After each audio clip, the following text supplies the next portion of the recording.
بسم اللہ الرحمن الرحیم۔ السلام علیکم۔ غامدی صاحب کے ساتھ ہفتہ وار سوال و جواب کی براہ راست نشست کو لے کر ایک دفعہ پھر ڈیلی اسمبلی کا غامدی سینٹر سے حاضر خدمت آغاز کرتے ہیں۔ تو شکریہ آپ کے وقت کا۔ دین کی دعوت اور اس کا طریقہ کار سلسلہ گفتگو کی آج 18ویں نشست ہے، آغاز کرتے ہیں۔ ہم سب گزشتہ نشست میں آپ سے ہم نے استفادہ کیا تھا، جاننے کی کوشش کی تھی کہ جس وقت دین کے علماء معاشرے کے اندر دین کی دعوت کا کام کرنا چاہتے ہیں تو وہ کون سے 3 شعبے ہیں عقل جن کا تقاضا کرتی ہے کہ انہی کے تحت کام کرنا چاہیے۔ سلسلہ گفتگو کو وہاں سے جوڑتے ہوئے آگے بڑھاؤں گا۔ آپ نے لکھا تھا کہ المورد کے نام سے ادارہ اس صورتحال کی اصلاح کے لیے قائم کیا گیا ہے، چنانچہ اس ادارے کا بنیادی مقصد دین کے صحیح فکر کی تحقیق و تنقید، تمام ممکنہ ذرائع سے وسیع پیمانے پر اس کی نشر و اشاعت اور اس کے مطابق لوگوں کی تعلیم و تربیت کا اہتمام ہے۔ اس کے بعد آپ لکھتے ہیں کہ اس مقصد کو حاصل کرنے کے لیے جو طریقہ کار اختیار کیا گیا ہے اس کے اہم نکات یہ ہیں۔ پہلا نقطہ، عالمی سطح پر تشکیل بالقرآن کا اہتمام کیا جائے۔ سب سے پہلا سوال آج کی نشست کا، غام صاحب آپ نے فرمایا تھا کہ یہ ایک اجتہادی ظاہری بات ہے، عقلی طور پر آپ نے شعبے متعین کیے ہیں، اس کے بعد ان شعبوں میں کام کرنے کا جو لاہ عمل ہے کیا یہ بھی عقلی طور پر مرتب کیا گیا؟ اور یہ جو پہلا نقطہ آپ نے یہاں پہ لکھا ہے کہ عالمی سطح پہ تذکیر بالقرآن کی جائے گی، دین کے علماء کی دعوت کا بنیادی اور پہلا نقطہ، کیا کہنا چاہتے ہیں؟ اس میں دونوں طرح کی چیزیں ہوں گی۔ جب آپ کوئی تدبیر اختیار کرتے ہیں تو اس میں اگر کسی جگہ اللہ تعالیٰ کی، اللہ کے پیغمبر کی رہنمائی ہے تو وہ بھی حاصل کی جاتی ہے اور حاصل کرنی چاہیے، اس لیے کہ کام ہی انہی کا کام ہے۔ اس کے ساتھ آپ اللہ کی دی ہوئی عقل کو کام میں لا کر یہ دیکھتے ہیں کہ ہم جس زمانے میں یہ کام کر رہے ہیں، جن حالات میں یہ کام کر رہے ہیں، ان میں کیا کیا مزید اقدامات کیے جا سکتے ہیں۔ اس میں جو نکات لکھے گئے ہیں ان میں پہلا نقطہ یہی ہے اور یہی ہونا چاہیے کہ اللہ کی کتاب کے ذریعے سے لوگوں کو یاد دہانی کرائی جائے۔ یہ اللہ کا حکم ہے، اس میں میرے یا آپ کے انتخاب کا موقع نہیں ہے۔ اللہ تعالیٰ نے خود بتا دیا ہے، بلکہ اپنے پیغمبر سے بھی یہ کہہ دیا ہے کہ ذکر بالقرآن من یخاف وعید۔ لوگوں کے اندر اگر میری وعید سے کوئی اندیشہ ہے اور وہ سمجھتے ہیں کہ انہیں میرے سامنے جواب دہ ہونا ہے تو ان کو قرآن کے ذریعے سے تذکیر کی جائے۔ اسی لیے میں نے بار بار یہ عرض کیا ہے کہ جس وقت بھی کوئی دعوت برپا ہوگی تو اس میں آج کل کے زمانے میں اس کا تو بہت کم موقع ہے کہ صرف مسلمانوں ہی کی کوئی بستی ہو، اس میں غیر مسلم بھی ہوں گے۔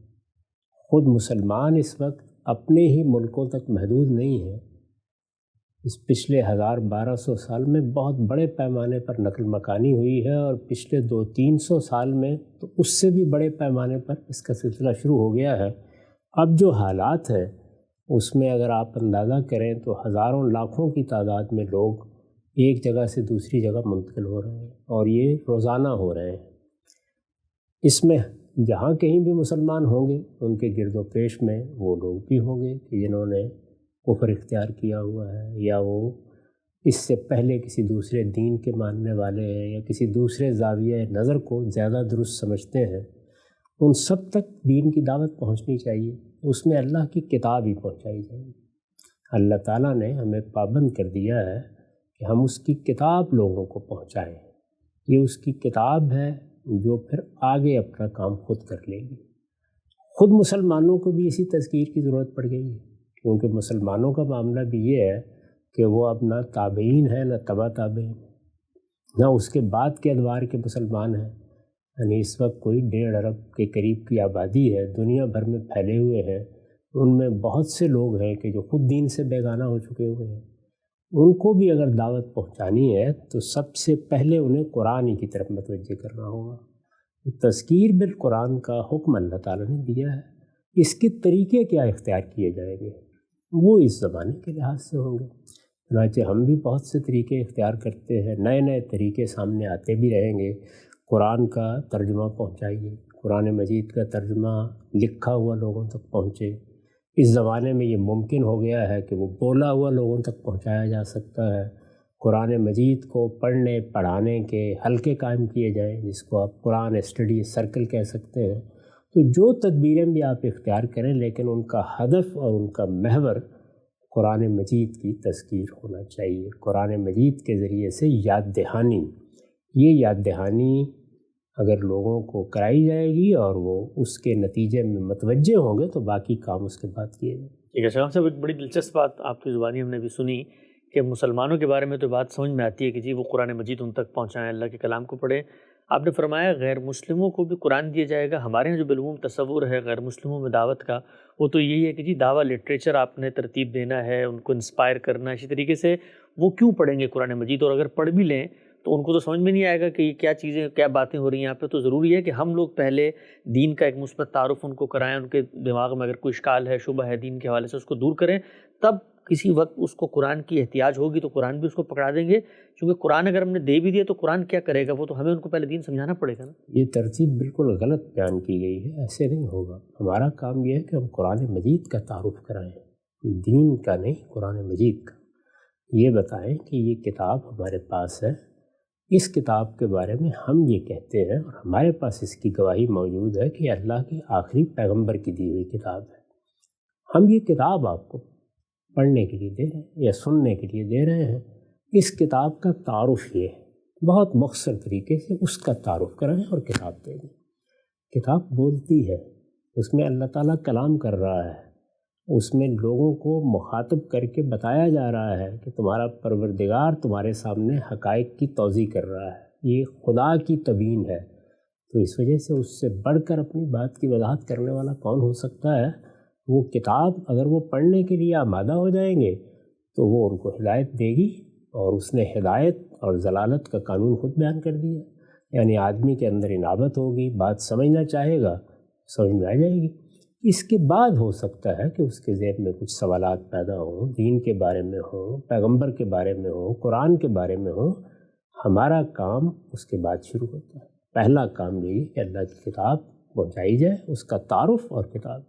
ہم سب نتیجے کے اعتبار سے اگر آپ دیکھیں، ہم نے یہ دیکھا ہے اپنی زندگیوں میں، بے تحاشا یوٹیوب پہ بھی ڈیبیٹس پڑھی ہیں، بڑے جو مسلم اسکالرز ہیں وہ اگریسو ڈیبیٹ کرتے ہیں، ایک سٹیج سجتا ہے، وہاں پہ گفتگو ہوتی ہے مختلف، تو لوگ تو وہاں پر سینکڑوں کی تعداد میں مسلمان ہوتے ہیں، نہ انہوں نے کتاب پڑھی ہوتی ہے، نہ وہ اللہ کے کلام کو جانتے ہیں۔ ایک عالم جو ہے وہ غلطی واضح کر دیتا ہے دوسرے مذہب کی، تو وہ آپ اسلام کا کلمہ پڑھ لیتے ہیں، اور لوگ جو اللہ اکبر کے نعرے لگاتے ہیں۔ لوگ اللہ اکبر کے نعرے لگاتے ہیں تو لگائیں، اور لوگ اگر کلمہ پڑھ لیتے ہیں تو پڑھیں۔ اللہ کا بتایا ہوا طریقہ یہی ہے، اور میں نے اب تک جتنا کچھ بھی دنیا کو دیکھا ہے اس میں جب بھی ان لوگوں سے پوچھا ہے جو پروپیگنڈا کرنے کے عادی نہیں ہیں، سنجیدہ اہل علم ہیں، لوگوں نے ان کے ہاتھ پر اسلام قبول کیا ہے، جب بھی پوچھا ہے ان کا جواب یہی ہوا ہے کہ جب ہم لوگوں سے پوچھتے ہیں کہ وہ کیا چیز ہے جس نے تمہیں اس طرف متوجہ کیا، تو جواب تین ہی ہوتے ہیں: اذان سنی تھی، نماز دیکھی تھی، قرآن پڑھا تھا۔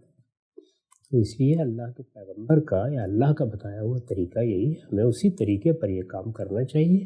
لوگوں کو فتح و شکست کے ذریعے سے دین کی طرف متوجہ کیا جا سکتا۔ یہ ضمنی چیزیں ہیں، اپنے اپنے طریقے سے کچھ کرتی ہوں گی، لیکن اللہ کی کتاب کی طرف متوجہ ہونا چاہیے۔ ہم مسلمانوں کا المیہ بھی اس وقت یہی ہے کہ ہمارے ہاں ترتیب الٹ چکی ہے، ہمیں دین سکھایا جاتا ہے، وہ اس ترتیب سے ہم تک نہیں پہنچتا، اور اس کے نتائج بھی آپ دیکھ رہے ہیں۔ اور اگر غیر مسلموں کو بھی اسی طریقے سے پہنچائیں گے تو ان میں سے کوئی حنفی ہوگا، کوئی شافعی ہوگا، کوئی فلاں ہوگا اور کچھ فلاں ہوگا۔ اللہ کی کتاب کی ترتیب سے بات پہنچنی چاہیے، اور وہ یہی ہے کہ اللہ کی کتاب کو لوگوں کے سامنے رکھیں، اس کا تعارف کرائیں۔ وہ کتاب تذکیر کرے گی۔ قرآن نے کہا ذکر بالقرآن من یخاف وعید، اس قرآن کے ذریعے سے تذکیر کرو۔ اور دوسری جگہ اس کو عالمی سطح پر پہنچانے کے لیے بھی بالکل یہی اسلوب اختیار کیا ہے۔ قل اوحی الی ھذا القرآن لانذرکم بہ ومن بلغ، اے پیغمبر ان سے کہو کہ یہ قرآن میری طرف وحی کیا گیا ہے اور مجھے ہدایت کی گئی ہے کہ میں اس کے ذریعے سے تمہیں انذار کروں، اور ان سب کو بھی یہی انذار کرے جو قیامت تک دنیا میں آتے رہیں گے۔ یہ قرآن ہے جس کو خبردار کرنا ہے۔ کبھی لوگوں کو ہاتھ میں دے کے دیکھیے قرآن اپنا کام کس طریقے سے کرتا ہے۔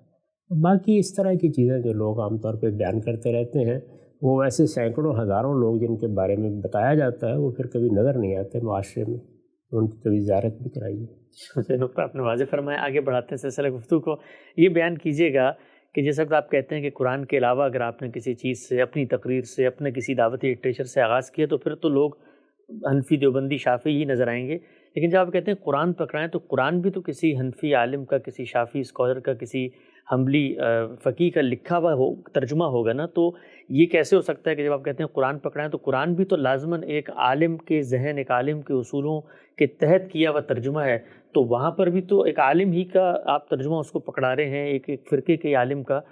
صرف قرآن تو ہم تب پکڑائیں نا جب براہ راست عربی میں وہ پڑھ لیں. کسی مدرسہ فکر کا عالم ہو، قرآن کا عالم ہے، قرآن کے عالم نے قرآن تک پہنچانے کی صحیح کی ہے. ترتیب غلط نہیں ہونی چاہیے، یعنی فقہ کو کس مرحلے پر آنا ہے وہ آ جائے گی، کوئی اس کو روک تو نہیں رہا. سارے علماء ہی سے استفادہ کیا جاتا ہے، لیکن خود علماء سے استفادے کی ابتدا کہاں سے کرنی ہے؟ قرآن مجید کے فہم ہی سے کرنی ہے. اس سے کوئی فرق نہیں پڑتا. سب علماء قرآن مجید کا ترجمہ کرتے ہیں، اپنے اپنے فہم کے مطابق بتاتے ہیں. اس میں الا یہ کہ کوئی آدمی حدود ہی سے تجاوز کر لے، وہ کبھی اپنی فقہی آراء اور اس طرح کی چیزوں کو قرآن میں داخل نہیں کرتے. وہ چیز اگر کہیں زیر بحث آئے گی، کسی تفسیر میں آئے گی. میرے نزدیک تو قرآن مجید بغیر کسی تفسیر کے سادہ ترجمہ عربی زبان کے لوگ جانتے ہیں ان تک عربی زبان میں، اور جو نہیں جانتے ان تک ان کی زبان میں اس کا ترجمہ پہنچانا چاہیے. سادہ ترجمہ حنفی کیا ہوا ہے، شافعی کا کیا ہوا ہے، کسی متکلم کا کیا ہوا ہے، کسی کا بھی کیا ہوا ہے. اس میں چند جگہیں ہوں گی جہاں اس طرح کی کوئی بحث ہوگی، وہ بھی تقابلی مطالعے سے ختم ہو جاتی ہیں. اصلاً وہ اللہ کی کتاب ہی کا ترجمہ. اجان صاحب نے فرمایا کہ مسلمان ہو غیر مسلم، پہلا کام یہ ہے کہ یہ تذکیر بالقرآن عالمی سطح پہ ہونی ہے.